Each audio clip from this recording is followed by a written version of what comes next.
সিমের দাম শুনে তো মাথায় হাত। সিম মাত্র ২৮০ টাকা করে কেজি। সবকিছুতেই আগুন। কি কিনবো? মাছ, সবজি নাকি মুরগি? সবকিছুই ধরাছোঁয়ার বাইরে। কিন্তু কিছুই করার নেই। বেঁচে থাকার তাগিদে কিছু না কিছু তো খেতেই হবে। আর খাওয়ার জন্য তো বাজার করতেই হবে। হ্যালো এভরিওয়ান, কেমন আছেন সবাই? বাজার থেকে এসে টমেটো দিয়ে সরপুঁটি মাছের ঝোল রান্না করব। আমার ঝোল রান্না করার জন্য প্রথমে মাছগুলোকে কেটে ধুয়ে নুন হলুদ দিয়ে মাখিয়ে রেখে দিব এক সাইডে কিছু সময়ের জন্য। তারপর কিছু গোটা কাঁচামরিচ নিয়ে মাঝখানে চিড়ে রেখে দিব। তারপর একটা টমেটোকে কুচি করে কেটে নিব। তারপর একটা প্যান গরম করে তার ভিতরে একটু তেল দিয়ে মাছগুলো দিয়ে দুপাশ হালকা করে ভেজে নিব।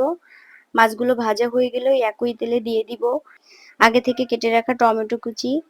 কুচি টমেটো যদি তেলের ভিতরে কিছু সময় ভেজে নেওয়া যায় তাহলে খেতে খুব ভালো লাগে। তারপর দিয়ে দিব চিড়ে রাখা কাঁচামরিচ। কাঁচামরিচটা দিয়ে আরেকটু সময় কষিয়ে দিয়ে দেবো পেঁয়াজ বাটা, রসুন বাটা, আদা বাটা, একটু জিরা বাটা আর একটু মরিচ বাটা দিয়ে কিছুটা হলুদ দিয়ে ভালোভাবে কষিয়ে নিব কিছু সময়ের জন্য। কষানো হয়ে গেলে দিয়ে দিব তার ভিতরে সামান্য একটু লবণ। লবণটা দিয়ে আরেকটু কষিয়ে দিয়ে দিব ভেজে রাখা মাছগুলো। মাছগুলো দিয়ে মশলার সাথে আরেকটু সময় কষিয়ে দিয়ে দেব কিছুটা গরম পানি।